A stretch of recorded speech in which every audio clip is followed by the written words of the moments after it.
Welcome to LOA Today. Walt Thiessen and Shelley Epperly here. Today is Monday, March the 25th, 2019. It's 8 p.m. in New York, 5 p.m. in Los Angeles, 12 midnight in London. Sydney, Australia is at about 11 a.m. Wherever you are in the world, thank you for joining us for another episode of LOA Today, your daily dose of happy. And we got this all together at the last second. I just realized that, we have a podcast, and then Shelley just realized, we got a podcast, and here we are, we're doing a podcast. This is good. Hey, we remembered. That's really the good thing, you know? I was literally on the couch, and my phone buzzed, and I looked down at it, and it's 4:57, and then I looked, and it was the Monday Night Podcast with Walt and Shelley is about to start, and I'm like, oh! Oops. I guess I better get on there then. Hey, you made it. That's the main thing. You made it. It's on time. We're in good shape. No big deal. It's fine. Everything's fine. Oh, jeez. Actually, I have a story to tell you, by the way. I've been waiting all day to tell you because this actually happened today. Steve Rowell, who does the Tuesday morning and Wednesday afternoon podcasts with me, is a big advocate of what he calls microshifting, which is essentially where you aim for a small goal and to attract, and then you hit it, and then you aim for a larger goal on a larger goal on a larger goal, and you just keep building things up that way as a way of building up your trust and belief. He especially recommends it with attracting money. So, I figured, I should probably just try give it a shot and see what happens and see what kind of results I get, and I'll do it with some money. So he recommends starting with like $5 or $10 or 5 or 10 pounds, obviously, since he's from the UK.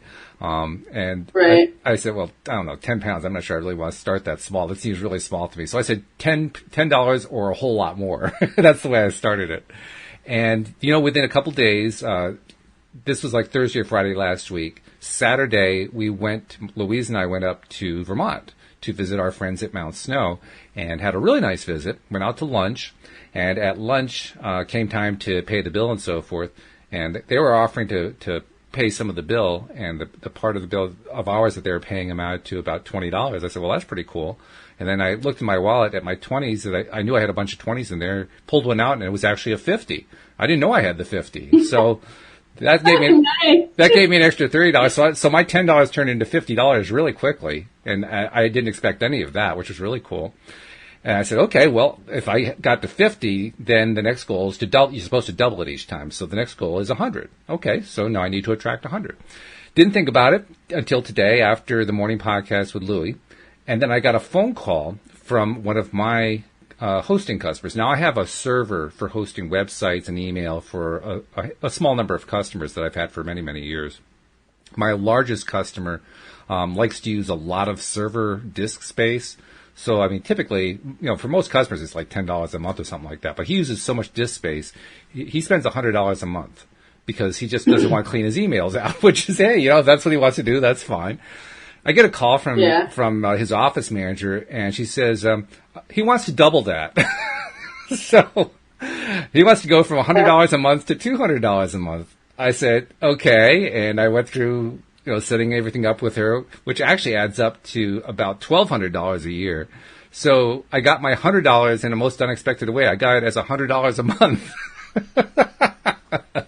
which was a pretty good increase. Well, that's what's so amazing about it is when you do level up like that, that's why like in The Secret they say to start like with something small, like a cup of coffee or something, and then you're like, oh wow, it works. Okay, now I want, somebody to buy me lunch or, just whatever. And it's just cool how it does that. And then because you have that faith that, I didn't even know I had that 50 in my wallet, and I've had that experience too. I just had it yesterday because I spent all my cash.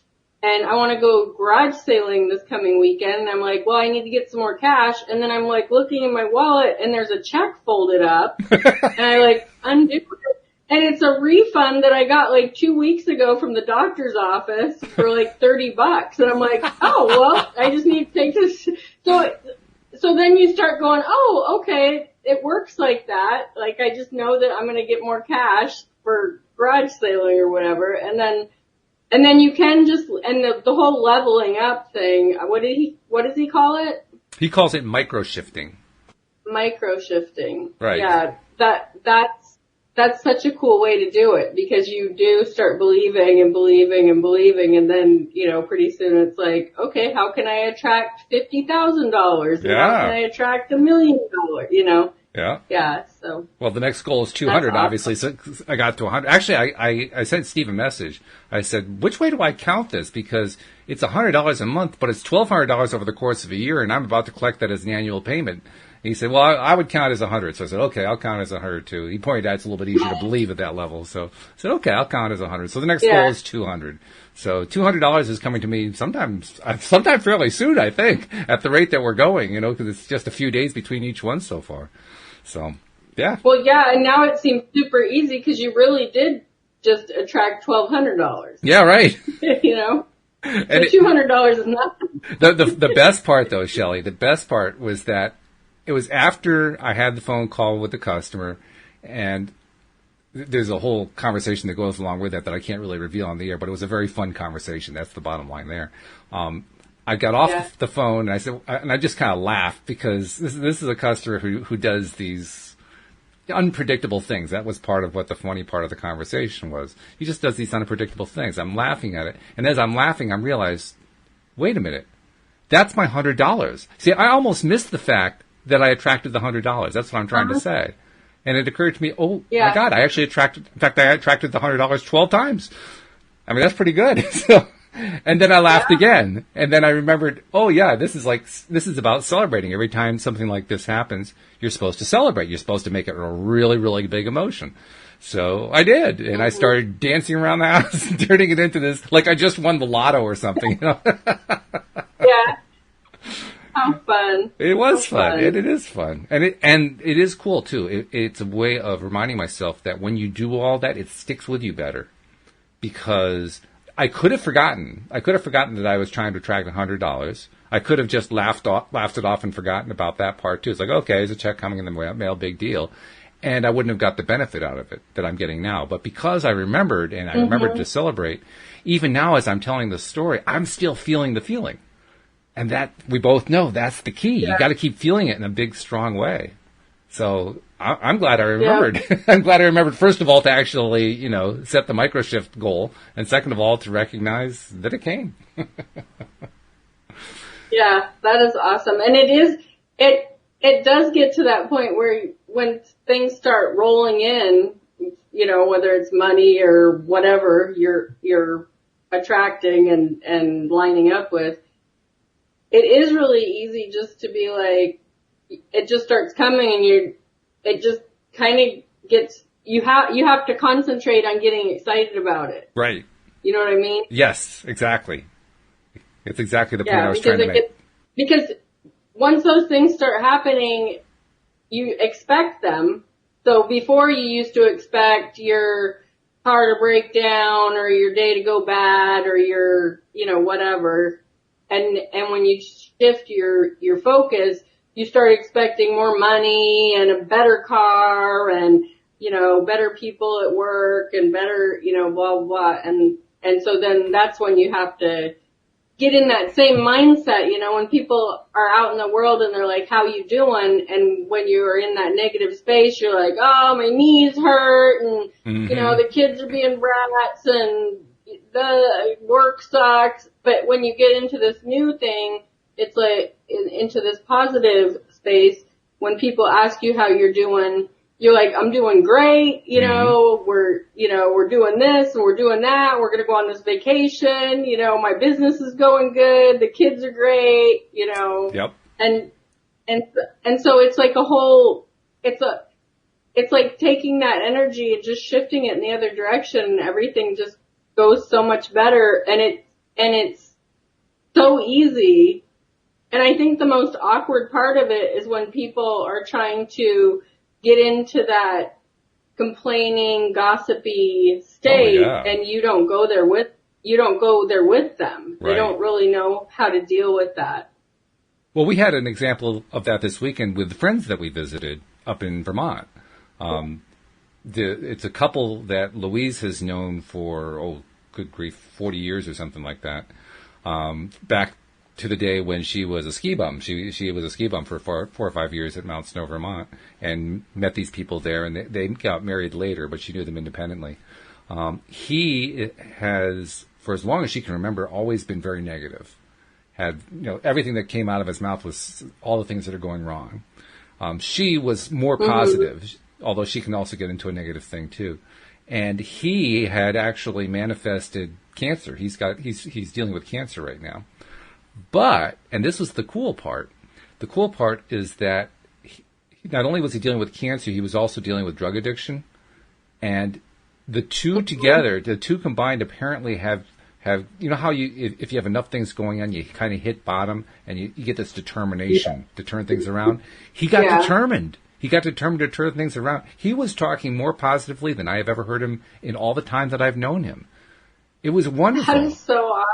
It was wonderful. It was a wonderful experience. We had a great weekend. I mean, here's the weird part. Like I said, he's the one who's usually the more negative. She was actually more negative than he was this time. And she wasn't all that negative, don't get me wrong. It's just that he had made that much of a shift that it was noticeable in a big, big way, which was cool. So bottom line is we had a wonderful visit.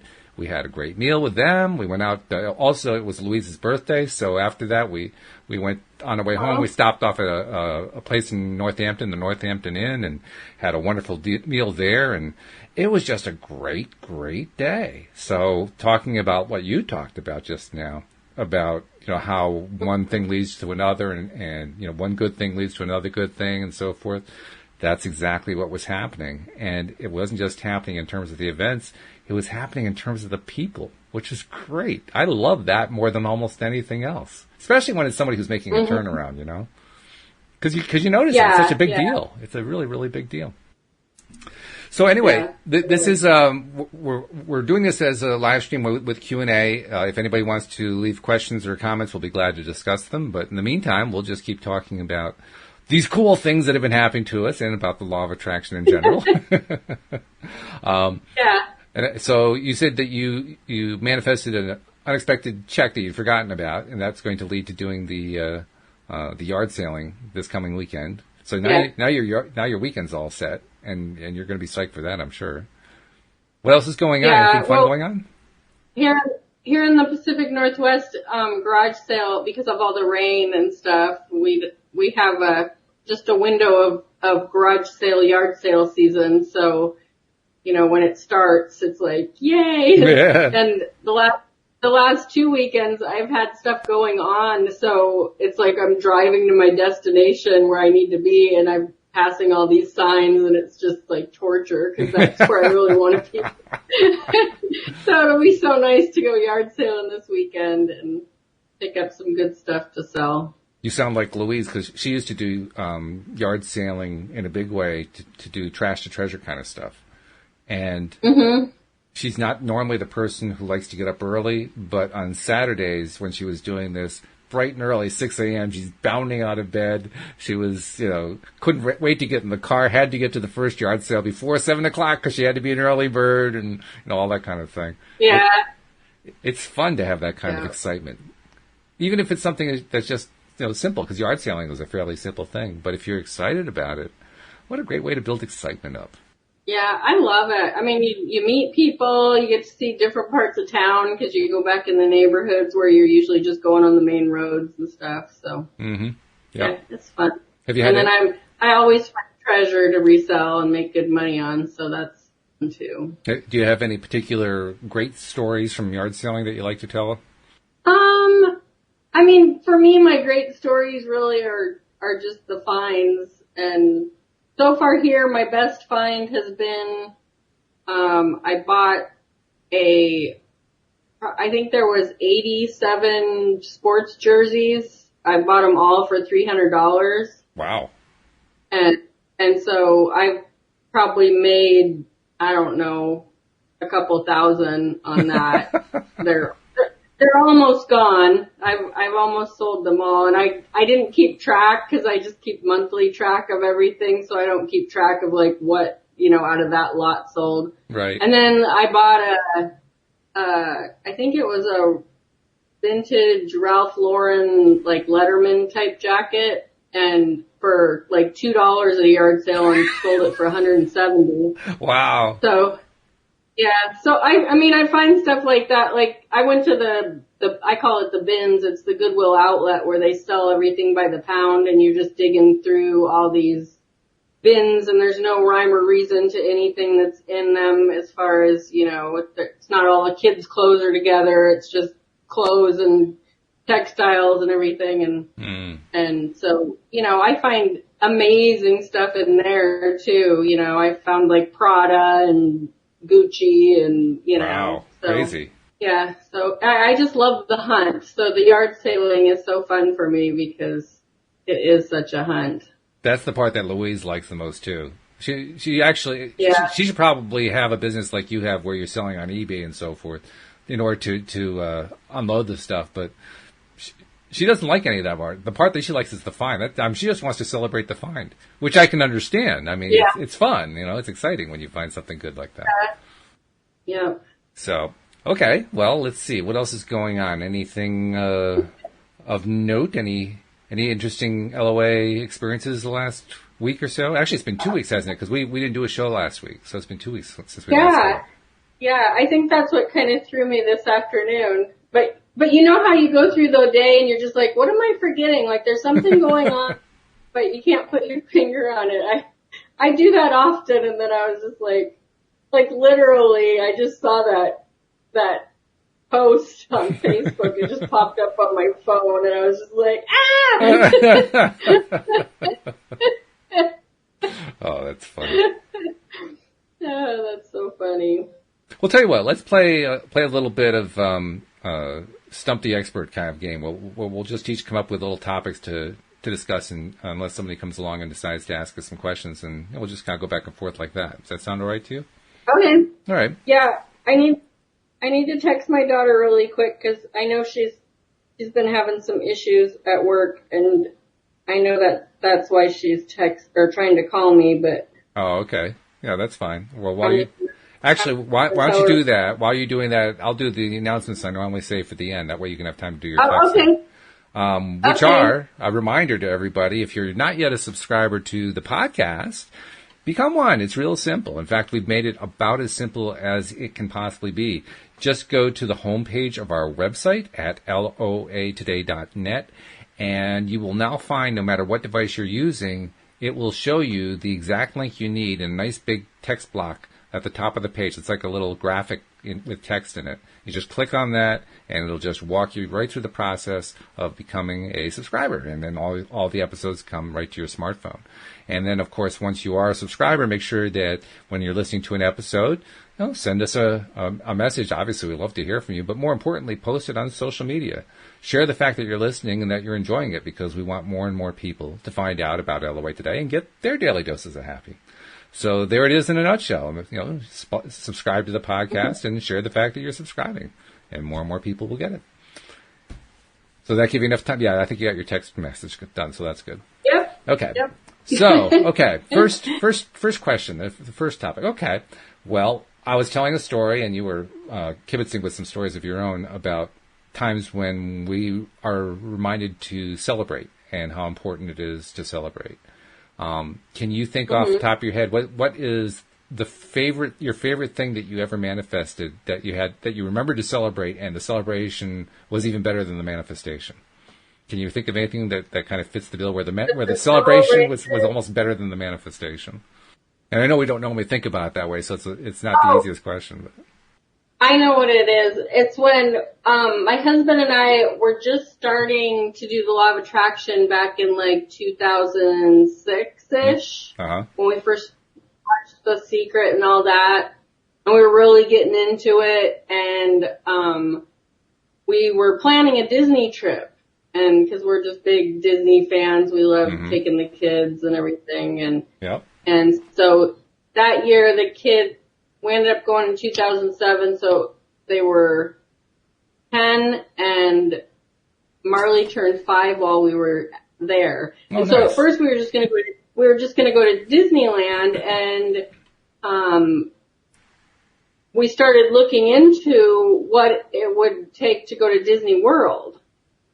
And, you know, we were like, oh, it won't be that much more. It was a lot more. We spent a lot of money on that trip. But it was, what was so cool was, we learned that we could get like special perks if we had like the Disney Visa card or whatever, that we could get special perks in the park and stuff at that time. And so we went ahead and applied for the Disney Visa card, and it was the exact amount that we needed for the trip. Very cool. And the best part of that whole thing was we sat the 3 kids down, because it was my stepdaughter and then our 2, and we sat them down and we said, look, we've like run through the numbers and, you know, we've made some decisions and we're not going to go to Disneyland. And they were just like, what? And then we said, we're going to Disney World. And they were, you know, that was the celebration. Like, number one was, you know, when we were sitting there at the computer applying for that Visa card, and then it was like the exact amount that we needed. Yep. So it was like, okay, there's that, you know. And then when we did that with the kids, they were just so excited, and just all the excitement working up to it, and you know, it was just awesome. That's wonderful. So that was, because when kids get excited, kid excitement exceeds adult excitement. I mean, it's what we adults aspire to. Oh, yeah. But kid excitement is just off the charts. So yeah, that's fun. That's a lot of fun.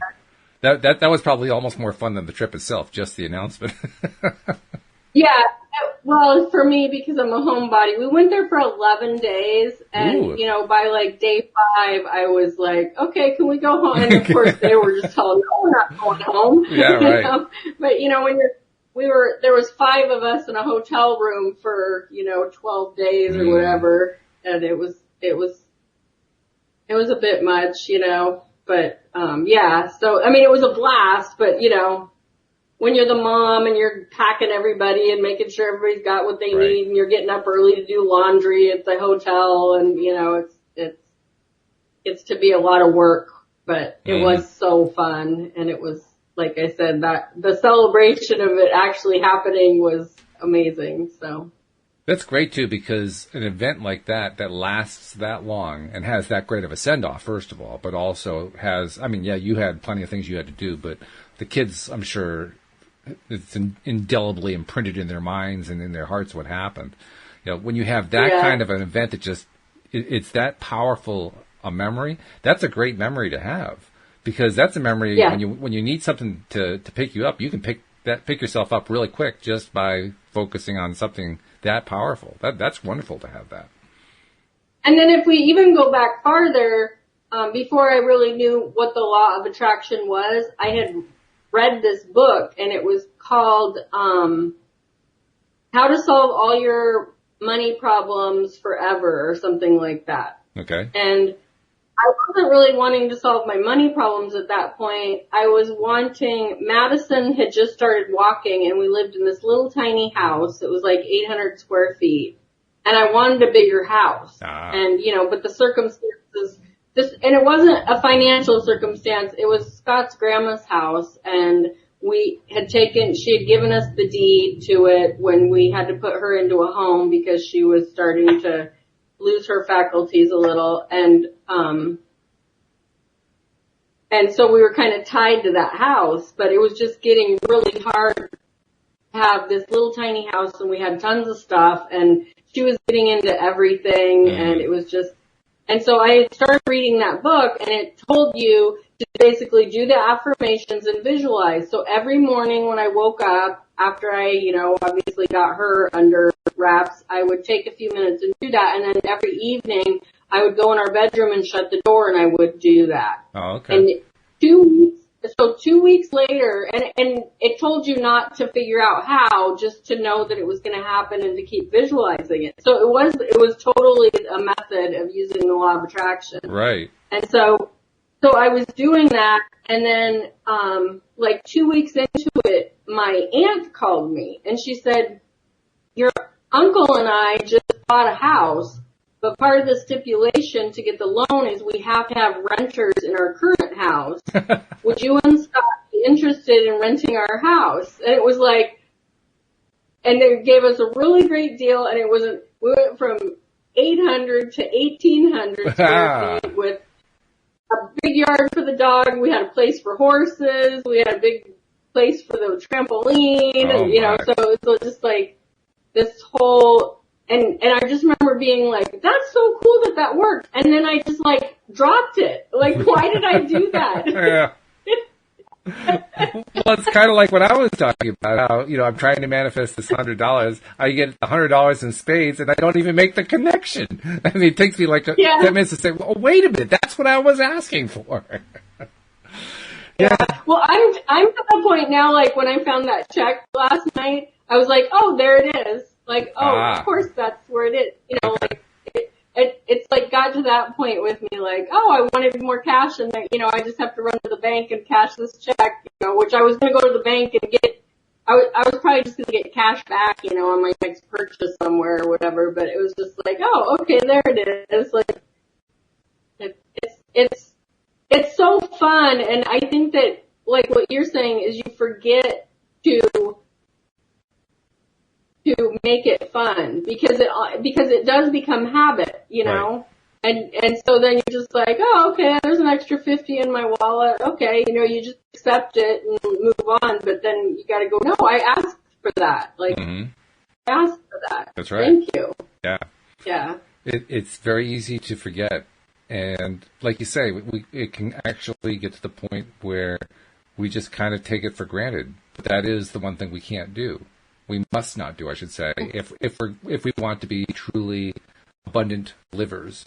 Is that actually a word, liver? A liver? I mean, not besides liver inside your body. Somebody who lives abundantly. I'm an abundant liver.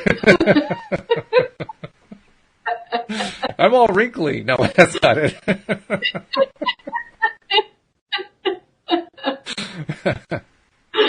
Oh my goodness. But it is. It's so important. And I'm glad we're spending time talking about it because I want to remind listeners, just like I want to remind myself, we got to celebrate all of the good things that happen, big and small. Because when we do, that's what makes life so much better. And I think it's also important to remember it's not necessarily about trying to celebrate it in order to attract stuff, although that's certainly part of what happens. It's more about trying to attract feeling good and continuing to feel good and feel better and better and better.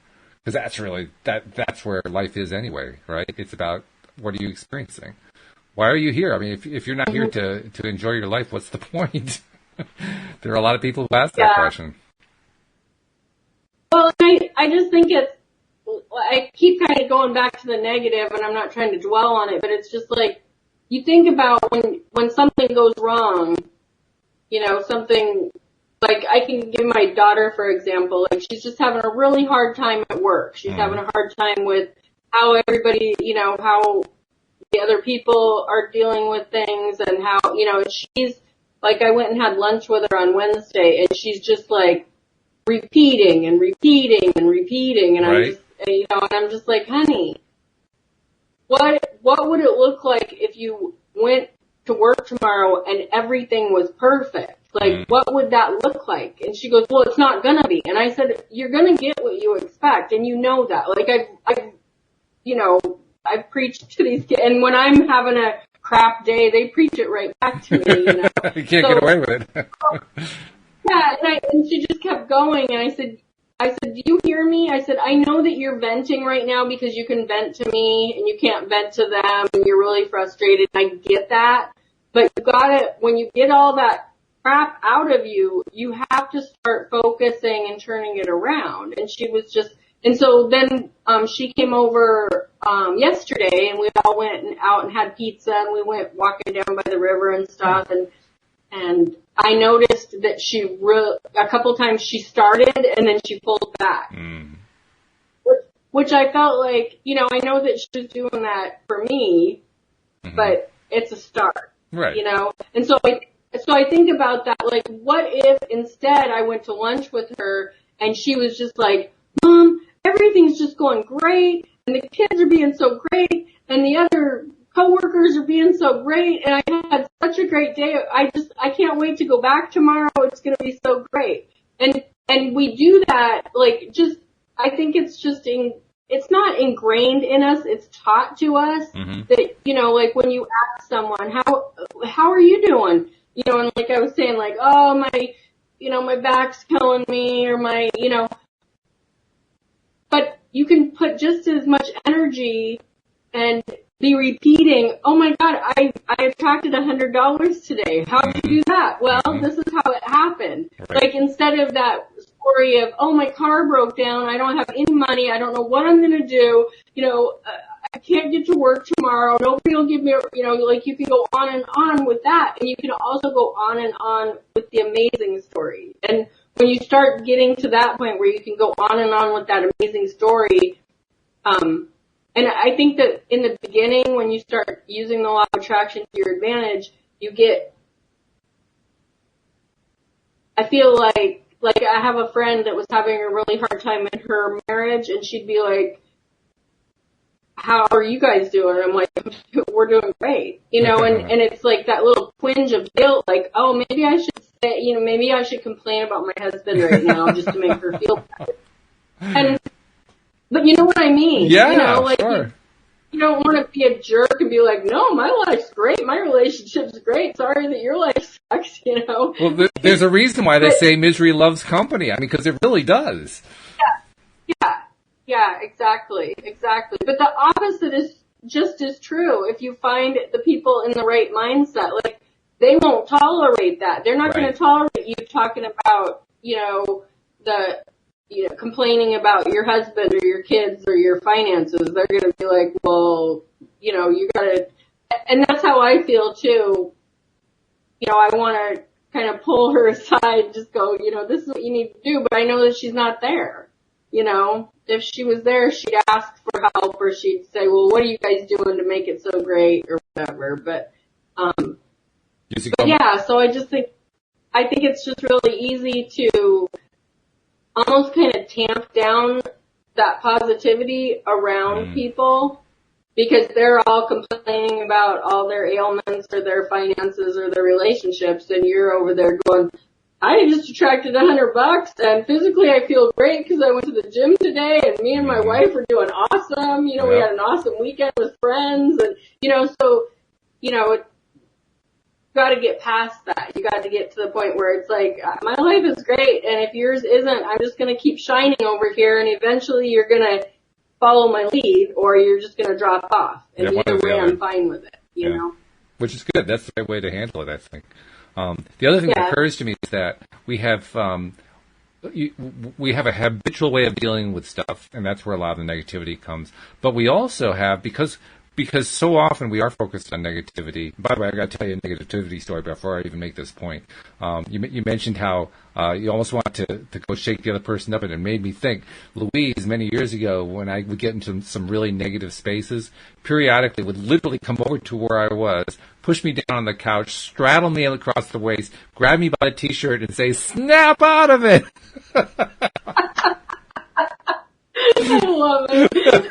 And it always made me laugh, So. But you kind of want to do that with people, right? You want to say, snap out of it. But the point that I was going to make, though, is that because so many people get so habitual about focusing on the negative, it can get to the point where they forget what the positive is. And an example of that came up over the weekend, again, with these friends. And I mentioned that her name's Leona.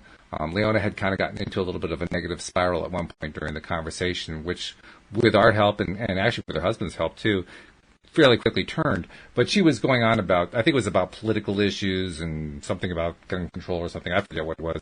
But she was basically focused on, how are we going to fix this world? How are we going to make things better? So many things are going wrong. The country is so divided, yada, yada, all this stuff. She was going on and on. And then finally, most of it turned out to be about health. It was like surrounded with health issues. So she was talking about people who are getting sick, and there's, the hospitals are filling up. And I mean, it was just this long litany of things. And how are we going to make people understand how important it is to get healthy, instead of, how are we going to convince them that they're focusing on all the wrong things here? And then she'd start listing all the things that were wrong. So I said, well, hang on just a second here. Okay. We want to change all that stuff, right? So let's define what health is first. So what's health? And you know what? She drew a blank. She was so focused on the negatives, she couldn't even say what health is. It shows, I mean, that's the space we can get into. We start getting on these negative spirals. We can't even remember what health is. We can't even remember what wealth is. We can't remember what healthy relationships are. We can't remember it because we're just in that negative space. And that, I think, is the big reason to celebrate, and it's the big danger in not celebrating things that go well. Because if you get into that negative space, you all need to have somebody come over and grab you by the shirt and say, snap out of it, in order to snap out of it. Yeah, for sure. I feel like there's a guy that I went to school with him in 6th and 7th grade, and he's and in 6th and 7th grade, you know, you first start having your little crushes and thinking that boys and girls are cute and all that stuff. And, you know, he was like the cutest kid in class. I remember, like, every time I talked to him, because I was just a nerd with glasses and, you know, I wasn't very popular and, you know, I mean, everybody was pretty nice to me or whatever, but it was just, you know, I definitely wasn't one of the pretty popular kids, you know, so I just friended him on Facebook, or I think maybe he requested, I don't remember, but, you know, I've been friends with him on Facebook for, like, maybe a year or so, and he's just miserable. Like, he never got married, he never had kids, and he's just always, like, complaining about being single, and nobody wants to be with him, and I almost messaged him the other day just to let him know, you know, like, no woman wants to be with a guy who's just complaining about how miserable and single he is. Like, that's not going to attract, like, nobody wants, you know, a woman wants a man that is, you know, confident and proud and, you know, but I just thought, no, that's not my place. But you know what I mean? Like, that's just like an example of where when you're seeing somebody, like, you see it on Facebook all the time because you see people's posts over and over and over again. Right. And you kind of get an idea of what their life is about, even if they are, you know, posting the filtered pictures of how, you know, great everything is. There's still that little nuance of what's really going on in their lives, or, you know, and it's just like, I have no problem doing that with people on the Law of Attraction groups because they're there for a reason, and I tend to be pretty blunt. I don't like to, like, you know, sugarcoat things, and so I don't know.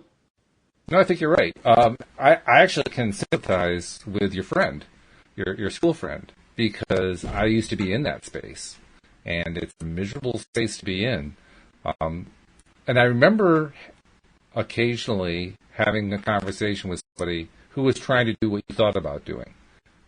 That is, trying to point out to them, you know, this isn't going to work. What you really need to do is switch your mindset and, you know, focus on positives and so forth. And you said the magic word. You said that a woman doesn't want a man who isn't confident. Well, I actually had somebody say the same thing to me.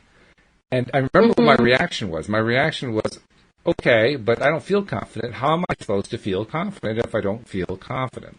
Unfortunately, the woman who said it to me didn't have an answer, so I was kind of left hanging there. And I wish that, like, the present me had been able to reach back in the past and say, well, here's the secret. But unfortunately, that didn't quite happen.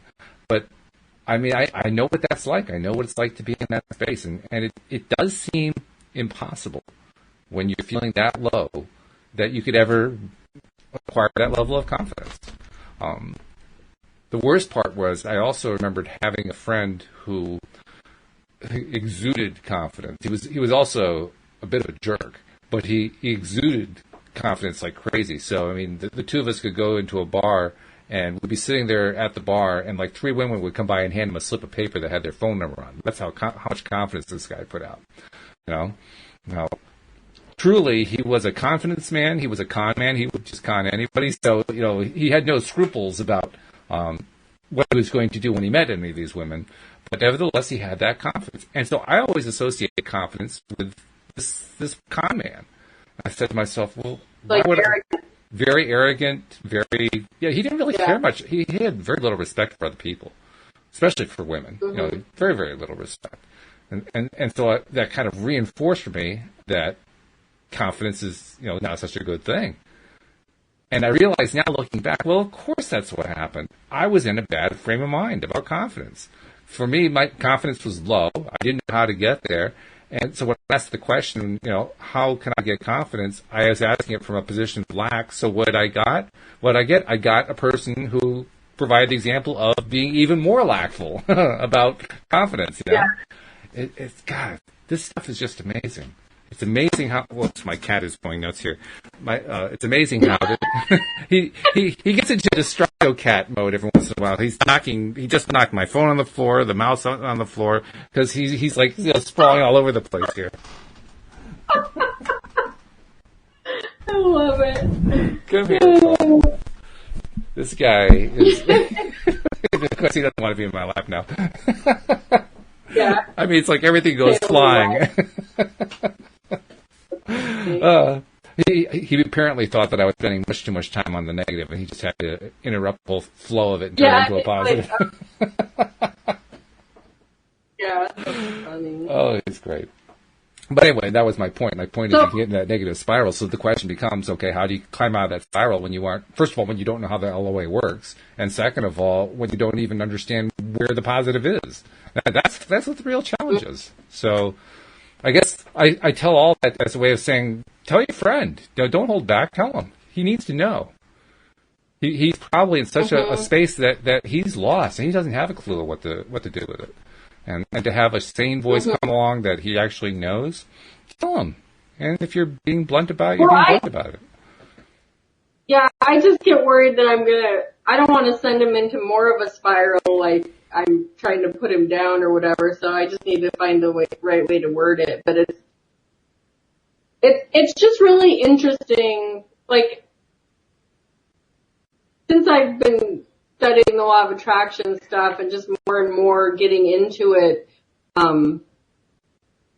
there's that, I don't want to get political here, but there's the whole thing where all these rich people and celebrities are getting in trouble for paying off the colleges to get their kids in right now. Yeah. And so somebody put on Facebook, now that all these are, now that this has happened, are they going to start paying off politicians for their own agenda? And I just typed in, I said, this has all been happening for decades. Yeah, like, kidding. Where have you been? Like, yeah, right. And he said, oh, well, it's just horrible what, money does or whatever. And I said, all money does is it magnifies who you already are. And so, and he said, well, I just think it's horrible that people with money think that they can buy whatever they want. And I said, well, they can. Like, if you have enough money, there's things that you could do that other people can't do because there's money. You can buy things and you can buy people, I'm not talking about like trafficking, but you can buy, a person into your company so you can have a better company, or you can buy, if you want a house and they don't want to sell it, if you give them the right price, anybody's going to sell their house if it's, ridiculous or whatever. Right. And so I was just pointing that out, but just watching more and more people that are wealthy and that are into the law of attraction and stuff, and they say, you just watch the people that don't have money and don't get this, and they're the ones that are putting down the rich people. But you very rarely see rich people putting down poor people because they get it. So it's like you're looking at them and going, if you only understood how easy this all was. Like, we all have the same amount of time in our day and the same opportunities and potential to do what Steve Jobs did. Mm. Maybe not with computers, because we're not all into computers, but we all have passions, and if we can get past these blocks of thinking that this is all there is and it's all going to run out and we can't make it better, you know, and so just like driving around my town and seeing like homeless people and just, you know, driving through like the not so great parts of town, Mm-hmm. it's just interesting to watch how people behave. Yeah. Because they are like what you were saying, like, you're so far in a hole you can't see out of it. Mm. Yeah. You know, and that's how some people live their whole lives like that. Like just, you know, even, you know, I think of like addicts and stuff that are just scrounging for the next fix, but Right. but also people that are just in poverty. You know, you don't have to be on drugs to have that mentality of just, like, nothing's ever going right. I don't know how I'm going to pay rent. I don't know, you know, I need to get all this state assistance. And, you know, it's just, to me, as sad as it can be, it really is interesting. And it's also like a confirmation of how the law of attraction works. Mm-hmm. Yeah, it's You know? true. It really is. And it can be overwhelming to see all that and to experience it. I mean, because we can all find examples of that in the places that we live, wherever we are in the world. So it's Right. not hard to find that stuff. I'm finding that the lesson, if you will, or the new idea to gain from interacting with people like that is to remember that just because I'm currently seeing them that way doesn't mean that, first of all, they see themselves that way. I mean, you told me a wonderful story about how the circumstances you grew up in would, in most people's eyes, not be a very nice experience, but from your point of view, it was a magical experience. You know, your experience was entirely different from the way most people would see it. And I'm trying more and more to remember that is always the case. Just because I perceive something in a way doesn't mean that the person I'm looking at is experiencing it the same way. I mean, I know I've actually heard of, Joel told a story one time about a person he knew who begged on the street for a living. I mean, that's all she did. She just begged on the street in the Richmond, Virginia area. And I don't remember what the exact story was, but it was something like, it was either he helped to get some sort of a job for her, or somebody else had arranged something, and it was a good job she was going to get. And she said, "Why on earth would I do that? I make $300 a day begging on the street. Why would I go get a job?" Which was entirely different from what he was perceiving, you know, and what other people were perceiving about this person who was apparently living on the street. Well, apparently living on the street was pretty good for her. From her perspective, she was loving it. Yeah, I totally believe that. Like, I know there's definitely the people that you see all the time, and they're very well dressed. I mean, I've even seen them go and get in their car and drive away in a pretty nice car after they've been panhandling for a couple hours. And you know, my answer to that is just that if I drive up to an intersection or a stop sign and there's a panhandler there and it feels right to me, I will give, and Sure. and I give freely. I don't worry about what they're going to spend it on. That's none of my business. I'm just helping them out in the moment. You know, I just went to Goodwill the other day, and as soon as I pulled up, there was a guy sitting on the bench, and I immediately just like started opening my wallet because I just knew. And he was like, "I'm trying to catch the bus to get up to Seattle. Is there any chance you could?" He goes, "Do you have any work for me?" And I said, "No, I don't have any work for you, but I'll give you a couple bucks." And he's like, "Thank you so much. I only need like $9 more to get the bus." And I was like, "Okay, well here you go." And they always say God bless you, which because I'm not a religious person as far as that. Yeah. I always, and then we also gave to a gal by the mall like the following day on Saturday. My husband and I did, and it's just like, are they saying that because they think that people that have money to give are all religious? Are they saying, or do they really believe that? And it used to bug me. And then I was just like, you know what? I just gotta let that go too. Like, you find yourself getting like nitpicky in these little things. It's like, no, I gave him a couple bucks. I don't care if he went and bought beer with it or whatever he needed, or if he got the bus up to Seattle to get where he needed to go, whatever. He was grateful, and I was giving, and it was perfect, and I went in and found some great stuff and Goodwill, So, yeah. That's looking on the positive side of everything, and that's the goal, I think. Just looking on the positive side of everything, no matter what's going on. That is the goal. Yeah. And the better we do that, the better off we are. So I'm thinking back to your friend from school. I mean, honestly, you know what I would tell your friend if I were you? I would tell him you had a crush on him when you were in whatever grade it was. Tell him that you thought he was the cutest guy at school. I was going to tell him that, like, you were the cutest boy in class. You should. And, yeah, and what happened? Like, where did that confident 6th and 7th grader kid that was, he was like kind of a class clown, and, and it's just like, and now he's just making all these little, he's trying to make fun of it, but then, somebody will be like, oh, you're a sweetie, you should get the girls, and he's just like, no, nobody wants to be with me, it's just like, why are you, Well, maybe instead of asking him why he's gotten into the bad fun, maybe ask him what's it going to take for him to have the same confidence level he had when he was in 4th grade or whatever it was. Yeah. So a reframing can actually help with something like that.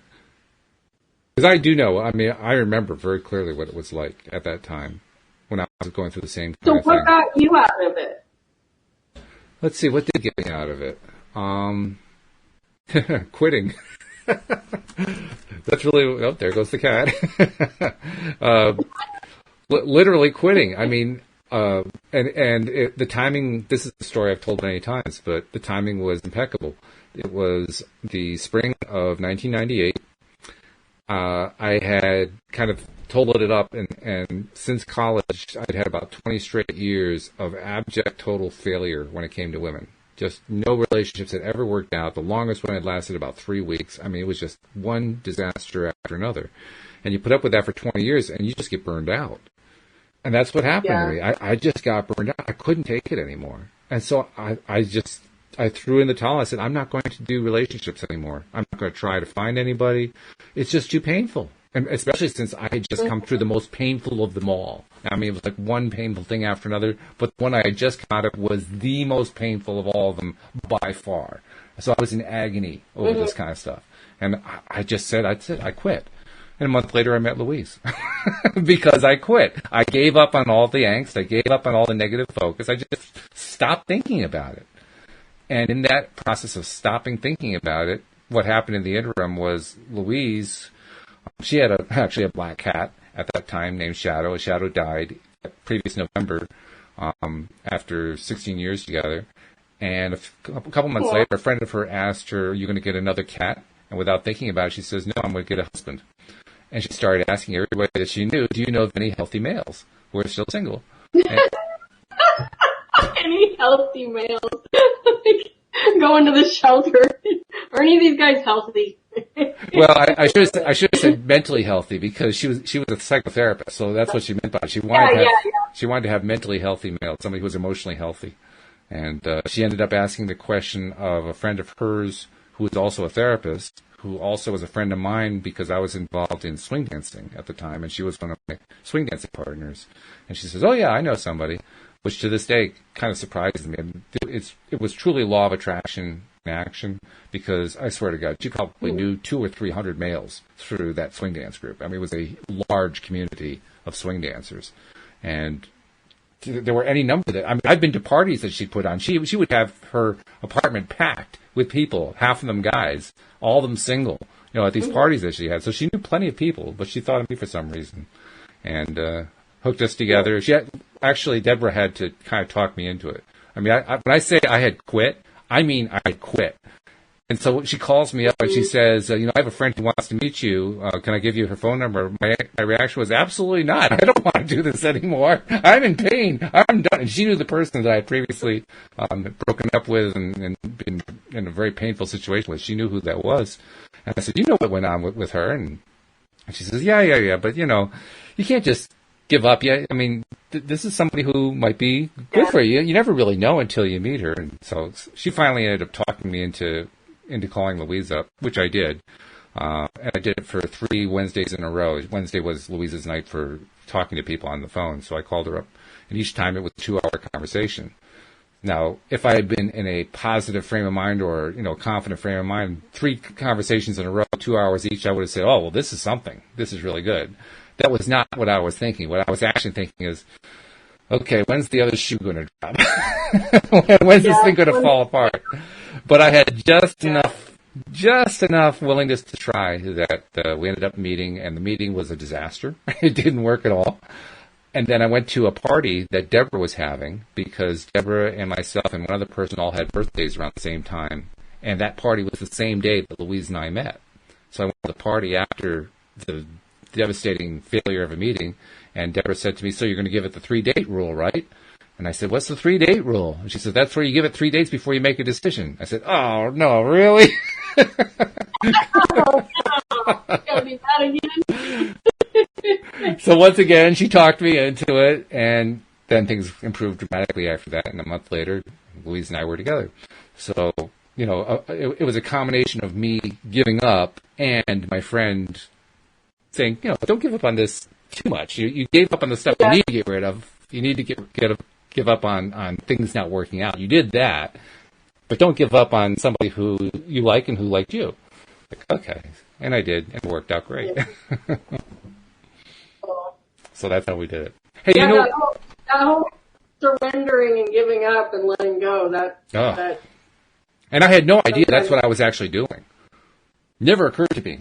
I knew nothing about law of attraction. I knew nothing about surrendering, as it's called, or giving up. There wasn't even a strategy. This was just literally, I can't take this anymore. That's all. That was the end of the conversation right there. It was the exact right thing to do, but I didn't know that. Yeah. So, I wanted to point out to you, we said we're going to do a thing where we're alternating questions. We've asked one question, and we spent an hour talking about that question. I thought you might be interested to know that. I mean,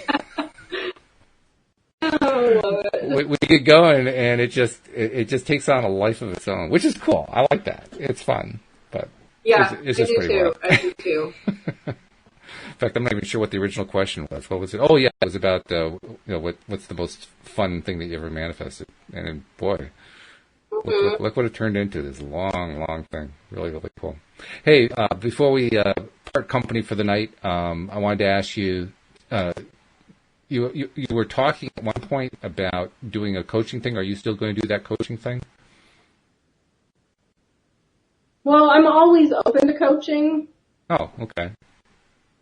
Well, do you want? I guess what I'm thinking is, do you want to let people know how to reach you in case any of the listeners want to reach out and have a chat and share well, stuff? You can reach me on Facebook. You can message me on Facebook. I have a Facebook page called Creating Happy Mondays. That's kind of my brand, just because I think that everybody should create a life where their Mondays are happy instead of back to the grind. Because Mondays are always my best day. I love Mondays. So you can go to there. I have a YouTube channel which is Creating Happy Mondays, and I do some of my reselling stuff on there because that's what creates my Happy Mondays. And I also do a lot of law of attraction and coaching stuff on that. And so if you want to contact me on Facebook, you can message me and I will definitely get back to you. Sounds great. All right. Well, that's a nice positive way to leave it for this week. Thank you for doing the show. I'm glad we finally got one in after 2 weeks, but it's been enjoyable. Yeah, I'm glad I saw that message. You'd probably still be sitting here going, where the heck is she? I'm glad you did say it, yes. And on that cheery note, we'll say thank you to our audience, to our podcast audience especially, and we'll see you all next time here on LOA Today. Goodbye, everybody.